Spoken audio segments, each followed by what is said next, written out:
welcome President Bruininks. First, I want to thank you for this awesome view that you created here in Rochester. And I know that many other people are very thankful for your vision for this community and for the new university. And why don't we just sit back and listen to some of those people and how greatly they appreciate your leadership. I was on the campus again. My wife and I were up there, and we were walking along on the campus going somewhere. And the students were in class, and they were walking around with a little red sticker on their sweater or their blouse or shirt or something. Like when you vote, you know, you get that little red thing. That was stuck on it, and it said on there, "I love Bob." Students were wearing it. It was all over the campus. And somehow, and I don't remember how, we got a hold of a couple of these stickers and we put them on. And so there was a movement started all over the state of people who really knew, anybody who knew Bob Bruininks knew that he'd be a great president. President Bruininks has been a friend and supporter of our Rochester community, and his legacy will live on with all of us. He's been very supportive of our lifelong dream and effort to expand higher education in Rochester.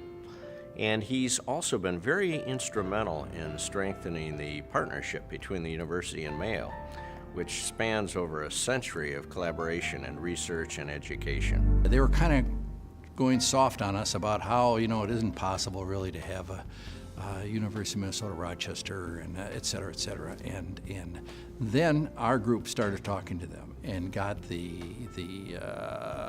creative juices going and things. They had their notes. I'll never forget, Dr. Bruininks set the notes down, and he looked over and says, "Frank, we got to do this." And that was really the start. Almost gives me goosebumps to talk about that, how that really got them going, not from the level of up in Minneapolis, but there in Rochester, here in Rochester, on how this would really go. And from there, it really, really took off. Bob was a leader in establishing this as a branch of the University of Minnesota. He understood the concept that although we work in a competitive environment, the pie can be enlarged. The general thought was, especially among the politicians, was that we had finite resources and that we would divide that up. In fact, anybody that understands our system knows that when you establish good relationships and fruitful relationships, you can actually enlarge the pie. In other words, having Rochester as a branch of the university had advantages both ways. It was important to the University of Minnesota, and it was very clear that it was important to the state and the community of Rochester. From my point of view, it is simply a steady hand and a calming influence. I mean, I think he is, you know, since he came from Minnesota and he represents Minnesota, I think he has really, people trust him. I think his judgment is very good. I think he balances all the different forces that are on the university, everything from athletics to the legislature. And so I think he represents the university very well in the public eye and the alumni's eye. We've worked together a great deal over things that were fun, over things that were creative, over things that were challenging and difficult.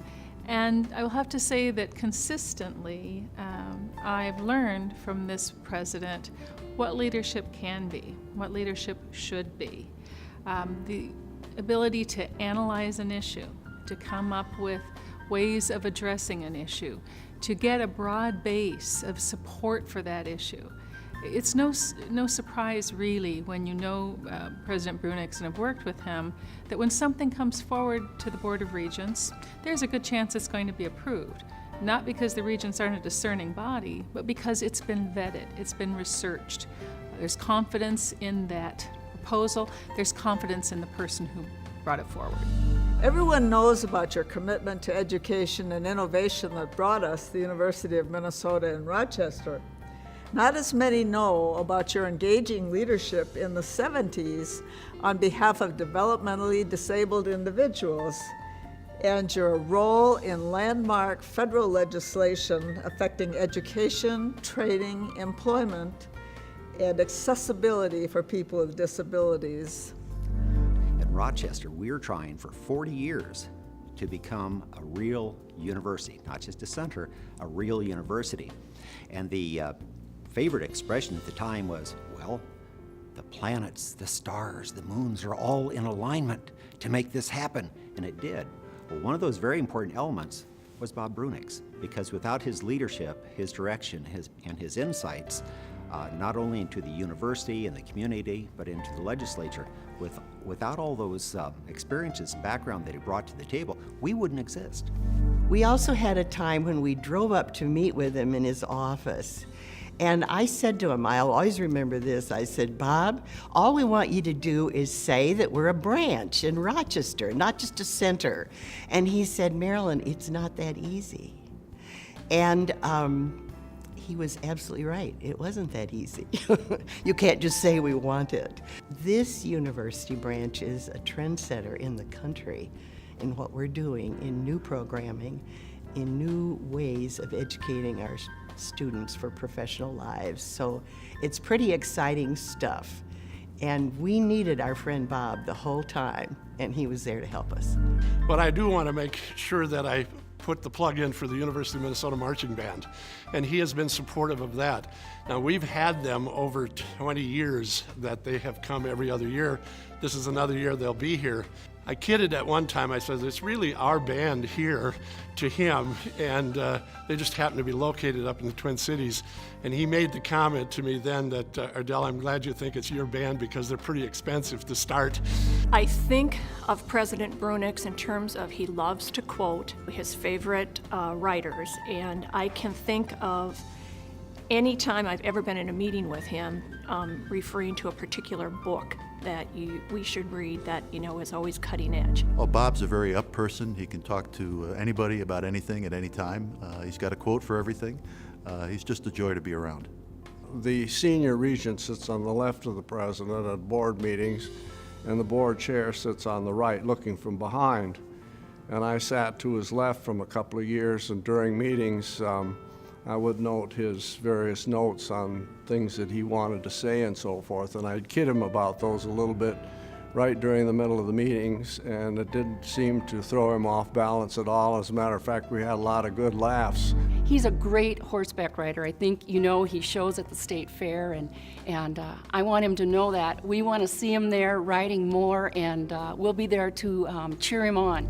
I would like to extend our appreciation and our thanks for all your support for the Institute and its expansion in the past, and all of us here at the Institute wish you the very best in your retirement. I just want to say thanks to Bob for his friendship, for his encouragement, for his support in all the things that we're doing here. He has a natural leadership about him that attracts people and principles and policies, and he does so well with that. You knew him as a friend, but you always had great respect for his office. As I look at Bob Bruininks, he's had an extraordinary career. He served as an educator, as a researcher, and as a college and university administrator. And he's done it so well that he has touched not just tens of thousands, but the lives of hundreds of thousands of people. And I know I'm better for having known Bob, and I'm sure that the others have as well. So, Bob, thank you. I really appreciate what it is you've done. Just that I wish him the best. As I say, his journey will continue, and I also wish his wife, Susan, the best. They're both very class people. As part of his legacy, I am sure and hope that he would look back on the establishment of this coordinate campus here at the University of Minnesota Rochester, that's one of the things that he'll have great pride in. Thank you for your public service. Thank you for taking over a job that is horrendous. It's almost as tough as being a country club manager. Because everybody owns it, and everybody has an opinion. And I'm not being facetious. I mean, it's as tough as being a country club manager. He made it. He did it. Bob, thank you for your support. You'll be remembered fondly by all of us in the Rochester community, and I say with respect and admiration, job well done. Bob? Are we good? Are we good? So are we good? Are we good? You bet we're good. Are we good? Are we good? Are we good? Yes. Are we good? We're very good. We've never been better. Are we good? Are we good? I'd say we are. Are we good? Are we good? We're the best.